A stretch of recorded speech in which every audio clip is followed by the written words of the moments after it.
مقدمتاً عرض یہ ہے کہ لمحہ بلمحہ ساعت بساعت ہم اپنی موت کے قریب تر ہوتے جاتے ہیں، اور ایک ایسا سفر جہاں سے بازگشت ممکن نہیں ہے، اور وہاں صرف انسان کا ایمان، اعتقادات اور انسان کے اعمال، اخلاق، یہ چیزیں کام آتی ہیں۔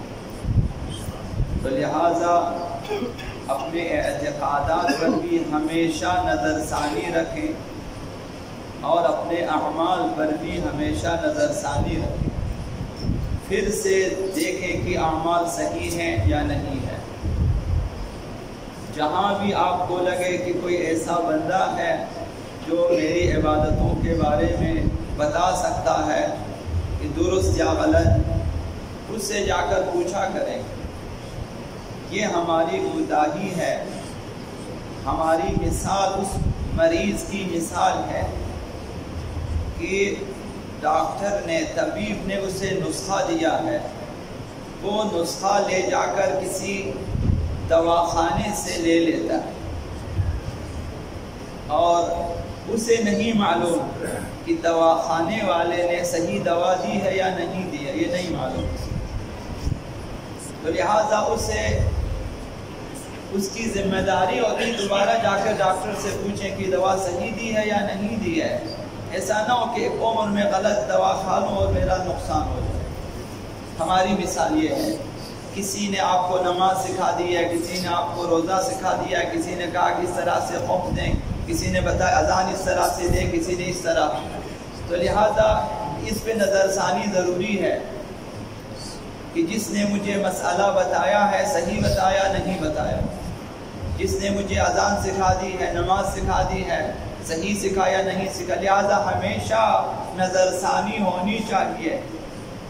اگر نظر ثانی نہ ہو، ایک عمر جیسا کہ آپ کے مشاہدہ میں ہے کہ بہت سارے افراد، یعنی کافی تعداد میں افراد ہیں کہ ساری عمر ان کی نمازیں غلط ہیں، اذانیں غلط ہیں، دعائیں غلط ہیں، قرآن خوانی غلط ہے۔ حتیٰ بعض افراد کو دیکھا ہے کہ ان کا حج و عمرہ بھی غلط ہے۔ صفا و مروہ کے درمیان برعکس سعی کرتے ہوئے دیکھا گیا ہے، لوگوں کے برعکس حالت احرام میں دیکھا گیا ہے کہ خانہ خدا میں طواف غلط کر رہے ہیں۔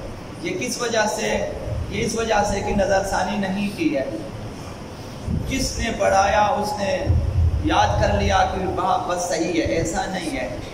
جب تک آپ اپنے اعمال کے بارے میں، اعمال کی صحت کے بارے میں مطمئن نہ ہو، آپ کی ذمہ داری ختم نہیں ہوتی، آپ کی ذمہ داری رہے گی کہ آپ اسے صحیح کریں، مطمئن ہو جائیں۔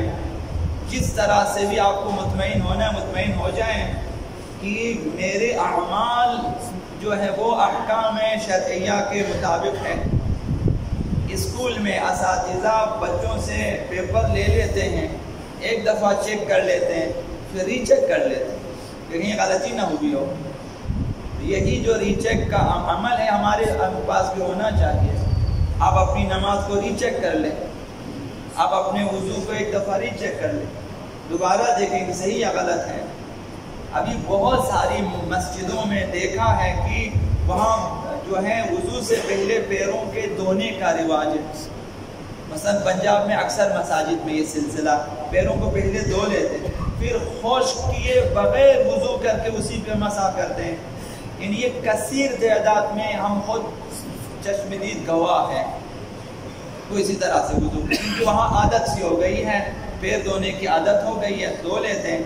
اب وہ شریعت احکام کے مطابق پیروں کو خشک کرنا چاہیے، پھر مسح کرنا چاہیے، کیونکہ انہوں نے ری چیک نہیں کیا ہے، دوبارہ سے نظر ثانی نہیں کی ہے، پوچھا نہیں ہے، اس وجہ سے۔ تو یہ لوگ مسئول ہیں، ان کو قاصر نہیں کہتے، ان کو مقصر کہتے ہیں، اور مقصر معاف نہیں ہوتا قیامت کے دن، ان سے سوال کیا جائے گا۔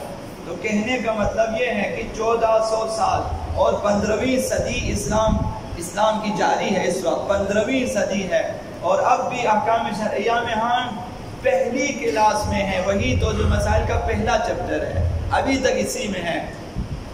نماز کے احکام بھی پڑھ کر ختم نہیں ہوتے اکثر، پھر پہلے جو احکام بتائے وہ بھول جاتے ہیں، دوبارہ بتانے کی ضرورت ہوتی ہے۔ اس وجہ سے کہ ہم لوگ تو 15ویں صدی میں بھی ہماری نمازیں کیوں ٹھیک نہیں ہے، ہمارے وضو کیوں صحیح نہیں ہے، ہماری جماعتیں کیوں صحیح نہیں ہے، اس وجہ سے کہ ہم نے نظر ثانی نہیں کی۔ تو لہذا مبطلات نماز کے سلسلے میں ایک مسئلہ عرض کرو آپ کی خدمت میں۔ مبطل اول کہ نماز کی کوئی بھی شرط مفقود ہو جائے نماز کے دوران، نماز باطل ہو جائے گی۔ نماز کے دوران کوئی بھی ایک شرط کم ہو جائے، مثلا نماز کا وقت وسیع ہو، نماز گزار کر لباس نجیس ہو جائے، نجیس ہو، مثلا ناک سے خون آیا اور لباس پہ گرا، لباس ہو گیا نجیس، 1 درہم تک معاف ہے، پاک نہیں ہے، معاف ہے۔ اب آپ نے دیکھا کہ جو خون گرا وہ 1 درہم سے کم ہے، آپ نماز کو جاری رکھیں، لیکن اگر زیادہ احاطے کو خون نے نجس کیا، نماز باطل ہو جائے گی، جا کر لباس پاک کریں یا تبدیل کریں، پھر نماز پڑھنی چاہیے۔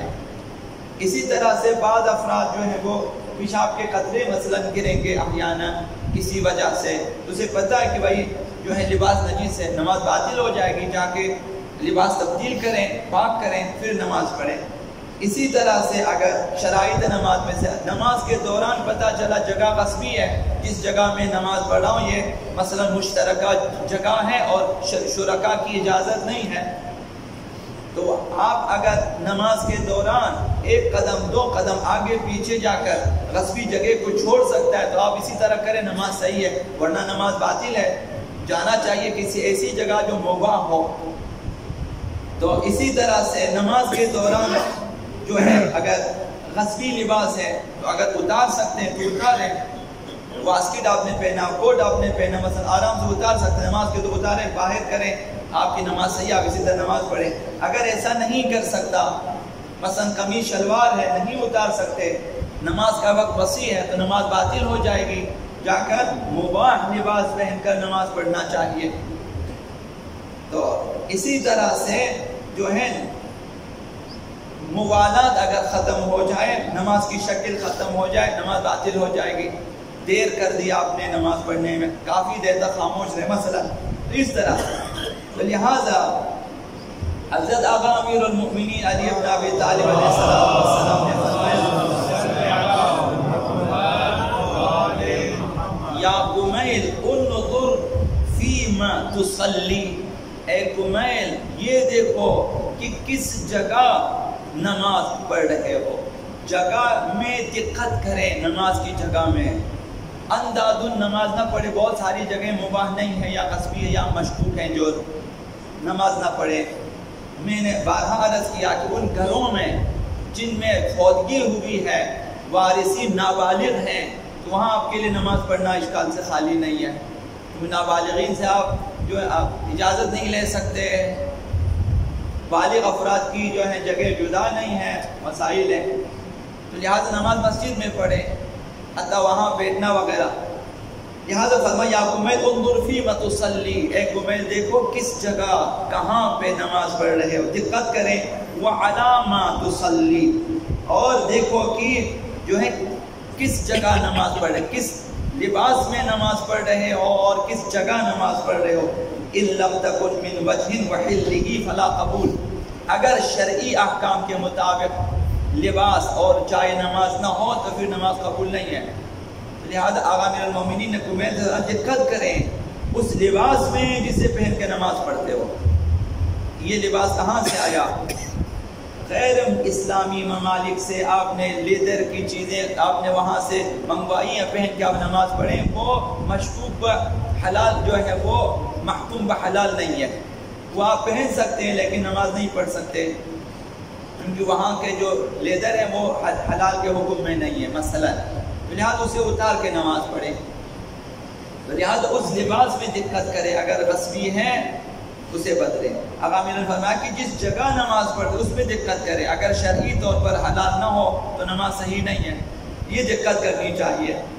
لہذا دوسری چیز بھی عرض کروں کہ نماز کے دوران اگر وضو باطل ہو جائے یا غسل باطل ہو جائے نماز باطل ہو جائے گی. نماز کے دوران اگر پیشاب کے قطرے نکلے، اگر ہوا خارج ہو جائے، اگر نیند آ جائے، نماز باطل ہو جائے گی. جب نماز باطل ہو جائے گی تو جا کر جو ہے دوبارہ وضو کر کے نماز پڑھنا چاہیے. یا کوئی ایسا عمل جو ہے کہ انسان پہ غسل واجب ہو جائے نماز کے دوران، مثلا کوئی ایسا قطرہ گرے کہ غسل واجب ہو جائے تو نماز باطل ہو جائے گی. تو لہذا حضرت آقا امام جعفر الصادق علیہ السلام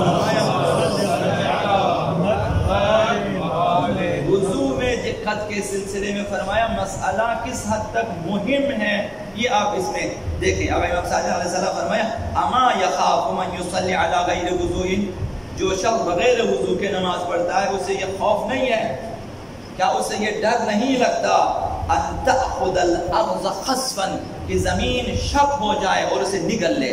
اس کا گناہ بے وضو نماز پڑھنے کا جو گناہ ہے مثلا اس قدر جرم ہے کہ خدا اگر زمین پھٹ جائے اور انسان زمین میں دس جائے تو جو ہے وہ اس کا مستحق ہے.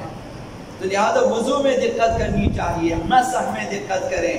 اکثر ہمارے مثلا مومنین دقت نہیں کرتے تو دقت کرنی چاہیے. جن کے بال لمبے ہیں وہ مانگ نکالیں، بالوں کی جڑوں پہ مسح کریں. دقت کرنی چاہیے جوانوں کو.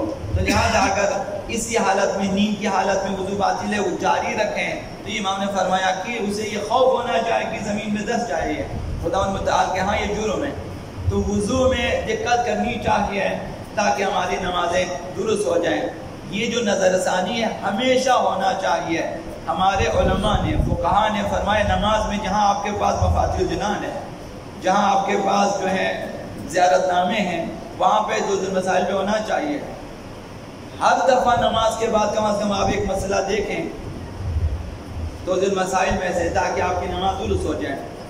اسی طرح سے آنکھیں بند کر کے مثلا آگے بڑھنا ٹھیک نہیں ہے ہمارے لیے. اللہ